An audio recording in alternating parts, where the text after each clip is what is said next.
Bonjour, bonsoir, chers toutes, chers tous, bienvenue dans cette nouvelle émission. Je suis très content de vous retrouver et afin de poursuivre cette aventure étrange, cette aventure mystérieuse que nous avons commencée avec la terre togolaise. Comme vous le savez, on m'appelle Stri Euseba Awandjino. Je suis gardien de connaissances. Je suis le voyageur des profondeurs et des hauteurs. Avant de commencer, je tiens à vous rappeler vos devoirs. Vos devoirs, c'est de liker la vidéo. Oui, vos devoirs, c'est de partager la vidéo. Vos devoirs, c'est d'apporter vos contributions en commentaire. Oui, surtout ça. Aujourd'hui, nous avons commencé un roman fleuve. Nous avons commencé un ensemble d'émissions qui doit vous amener vers le stade, à un stade précis. Ce stade, lorsque vous arriverez à ce stade, cela va vous permettre de prendre une orientation dans la vie de la terre togolaise. Parce qu'en réalité, je ne parle pas des nations. Une nation est une institution fictive, mais une terre est réelle. Une terre est véridique. Une nation, c'est juste une institution géoterritoriale créée sur papier et qui répond à des enjeux géostratégiques et géospirito-matériels. Donc ici, voilà pourquoi les Africains préfèrent parler de territoire et de royaume, d'empire. Mais une nation, c'est la réalité la plus fictive qui puisse exister dans l'histoire géoterritoriale du monde. Donc, avant de commencer, je tiens à honorer l'entité spirituelle de la terre togolaise et toutes les mannes ancestrales de la terre togolaise. Faites de même que moi. Voici de l'eau. Mais c'est vrai, vous avez en face de vous un verre d'eau. Mais ceci n'est pas un verre d'eau. Ceci est symboliquement une matrice qui porte l'énergie de paix. C'est une matrice qui porte Osiris. Et quand on parle d'Osiris, Osiris, c'est la paix, c'est l'harmonie et en fait, c'est l'éternité. Donc, par conséquent, en versant ce taux de façon symbolique sur la terre, j'honore l'entité spirituelle de la terre togolaise. J'honore les mannes ancestrales de la terre togolaise. J'honore la mémoire archaïque de la terre togolaise qui a été témoin de tous les événements qui ont eu lieu et qui est en train d'avoir lieu et qui continuera par lieu dans l'histoire spirituelle et matérielle de la terre togolaise. J'honore les âmes qui sont en incarnation sur cette terre. Ce taux, qui n'est pas une eau, mais qui est Osiris, dont les particules de la terre, ou dont, en fait, les particules se laisseront absorber par le sol et la terre, créera paix, bénédiction, joie, éveil pour la population togolaise, son égrégore et toutes les âmes qui sont en incarnation. Recevez notre lumière. Alors, maintenant, le rituel est assez réalisé. Nous pouvons commencer notre thématique. Aujourd'hui, nous allons aborder, oui, la géométrie et vérité cachée, ancestrale de la terre togolaise. Je vous ai expliqué que selon la connaissance hermétique, le Togo symbolise la tente d'Osiris. Oui, tente d'Osiris. Voilà pourquoi les anciens l'ont appelé Togudo. Togudo, quand on dit derrière l'eau, dans le langage africain, dans le langage initiatique, ça veut dire derrière la voile de l'âme. Ou derrière la voile, ou je veux dire, il s'agit tout simplement de la voile des âmes. Ou du rideau des âmes. Oui, le rideau des âmes. Donc, sur le plan identitaire et spirituel, le Togo est la tente d'Osiris. Le Togo est la voile de l'âme universelle et des âmes. Le Togo est en fait la maison de la vie, source de paix et de félicité. Mais comme toute terre constituant une géométrie pour une entité spirituelle, la terre togolaise est dotée ou représente forcément une géométrie à son tour. Et lorsqu'on va parler de la géométrie d'une chose, c'est un champ polarité qui sert de réceptacle à une énergie spirituelle afin qu'elle soit opérationnelle. Parce que, en fait, c'est quoi? Lorsque vous prenez une énergie spirituelle est intemporelle de par nature.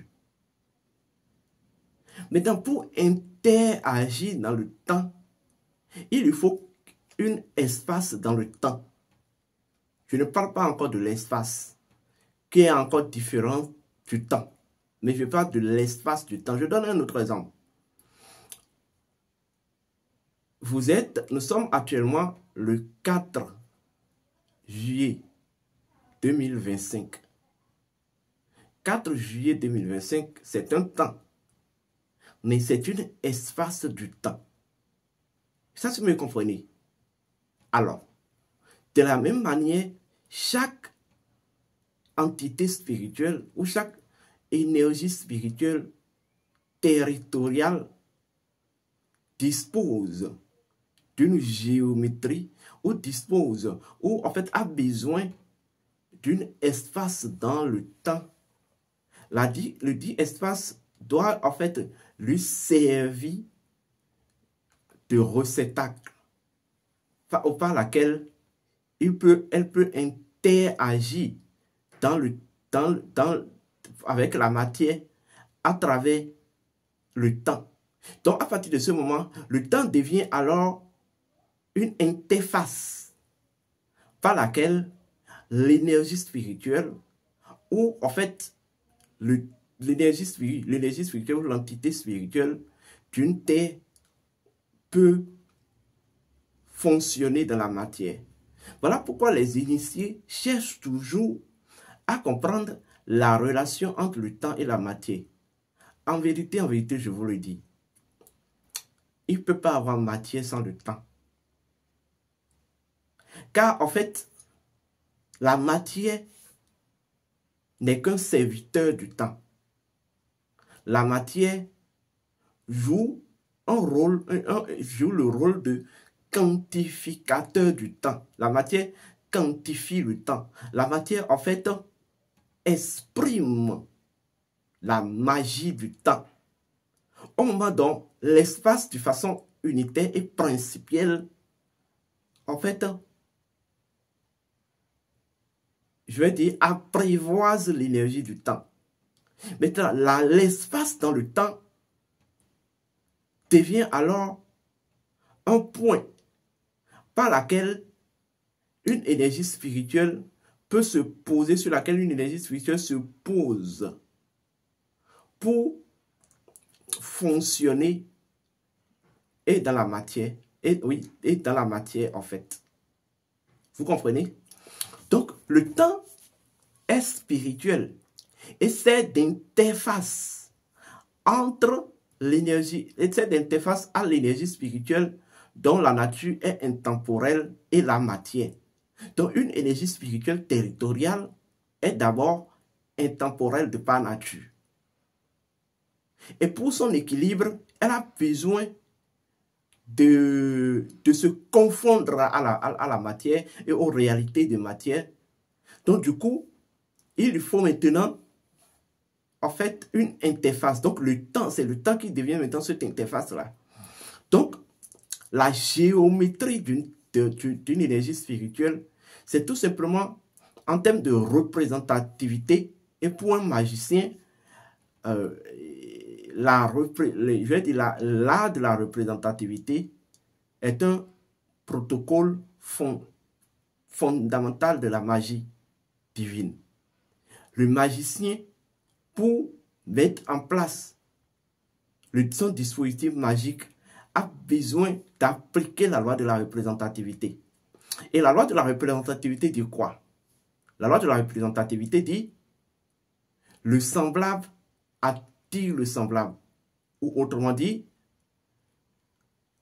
le semblable est le semblable. Donc, par conséquent, lorsque je représente une chose, ça veut dire quoi?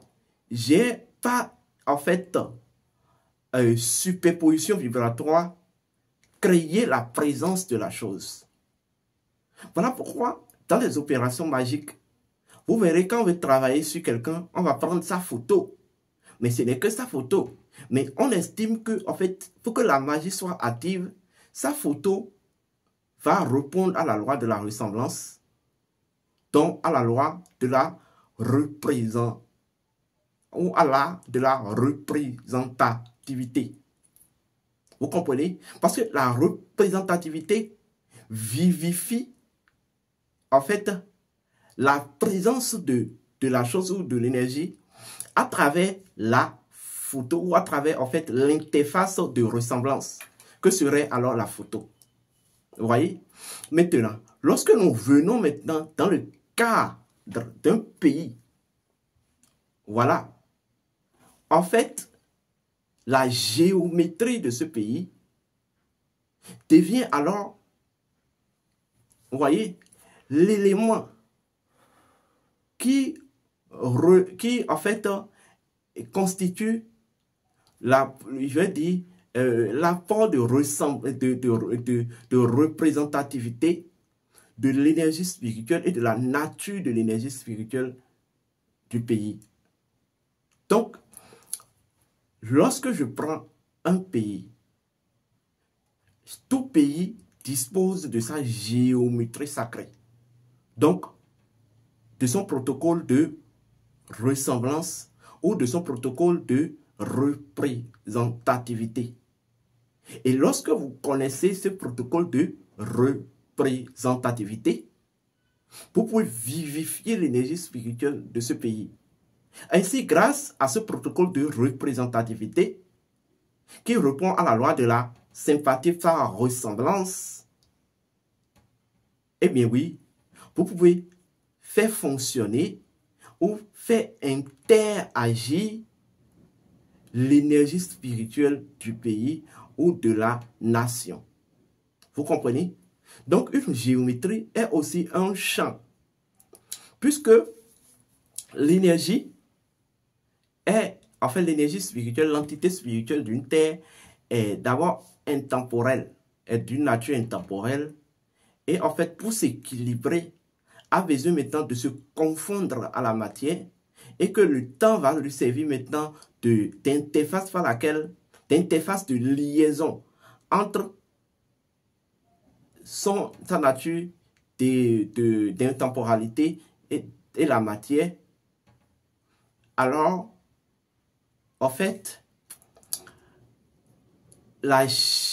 en fait, la géométrie ou l'énergie là a besoin maintenant, a besoin d'être mis dans une condition de polarisation. Parce que c'est, en fait, c'est la polarisation qui crée des protocoles relationnels des énergies. Ça veut dire quoi? Tant qu'une énergie n'est pas mise ou ne dispose pas d'une capacité ou probabilité ou possibilité de polarisation, cette énergie ne peut pas relationner. Vous comprenez? Donc, l'énergie spirituelle, étant intemporelle, pour son propre équilibre, a besoin de se confondre à la matière. Donc, a besoin de relationner avec la nature, la matière. Mais qu'est-ce que c'est l'essence, qu'est-ce que c'est l'instance qui produit la relationnalisation? C'est la polarité. Vous comprenez? Qu'est-ce qui peut générer une relation? Qu'est-ce qui peut vivifier? Qu'est-ce qui peut configurer une relation entre un homme et la femme? C'est une activité électromagnétique. Mais si vous êtes dans une relation avec une femme, et il n'y a pas cette relation, vous êtes en relation avec un homme, et il n'y a pas cette activité électromagnétique que vous appelez la sexualité, c'est comme si cette relation, elle est morte, c'est comme si elle n'existe pas encore. Parce que c'est ça qui va créer le fondement relationnel. C'est uniquement la polarité.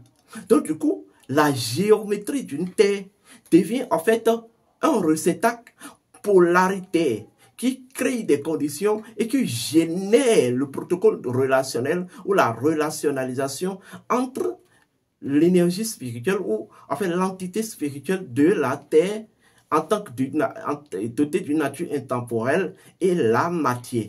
Et c'est en fait se confondant la matière qu'elle peut véritablement retrouver son équilibre. Voici pourquoi les initiés disent qu'il n'y a pas d'éveil de l'esprit sans matière, sans maîtrise de la matière. C'est ça en fait la chose. Donc, vous avez assez compris ce que c'est que la géométrie sacrée d'une terre. Lorsque nous prenons le cas du Togo, sa géométrie sacrée, c'est l'hexagramme. Vous m'aviez très bien entendu. Je ne vais pas dire l'hexagramme, mais je vais vous parler d'abord de l'hexagone. Vous savez pourquoi l'hexagone? L'hexagone représente la tombe d'Osiris. Suivez-moi bien. L'hexagone représente la tombe d'Osiris. Et dans la tombe d'Osiris, vous avez les restes du corps d'Osiris. Vous avez Osiris momifié. Et quand on parle d'Osiris momifié, en termes de pratique ancestrale, il s'agit des ossements d'Osiris. Et que symbolisent les ossements d'Osiris? Elles représentent en fait le Kama. Elles représentent Kama. Originalité, authenticité. Vous ne voyez pas que la même chose revient autrement? Ça veut dire quoi? Selon la géométrie sacrée de la terre togolaise, le Togo, de par son entité spirituelle, est en réalité la maison où Osiris, en fait, repose de façon éternelle dans la paix. Ça veut dire quoi? Le Togo est un espace qui doit servir de refuge à toutes les âmes à la quête de la paix. C'est ça en fait. Le Togo est censé incarner la paix et l'apaisement. C'est ça en fait. C'est totalement la vérité cachée ancestrale qui se retrouve derrière cette géométrie-là. Voilà pourquoi, puisque c'est la nature de l'entité spirituelle d'une terre qui configure les profils comportementaux de la population. Vous voyez? Donc, lorsque vous prenez une population d'un pays, lorsque vous observez exactement leur comportement, leur profil comportemental, vous pouvez savoir exactement quelle est la nature de leur entité spirituelle ou de l'entité spirituelle de leur terre. Quand vous allez voir les Togolais, vous voyez qu'ils sont du point de vue comportement de nature pacifique. Oui. Et en fait, toutes les conditions s'arrangent pour qu'ils demeurent pacifiques. Tant bien que je sais que la liberté s'arrache. La souveraineté, il faut la conquérir. Mais c'est votre nature non maîtrisée qui peut vous constituer aussi, en fait, une difficulté, un problème. Lorsque vous avez une nature que vous n'avez pas transmutée ou maîtrisée, ça peut aussi vous constituer un problème.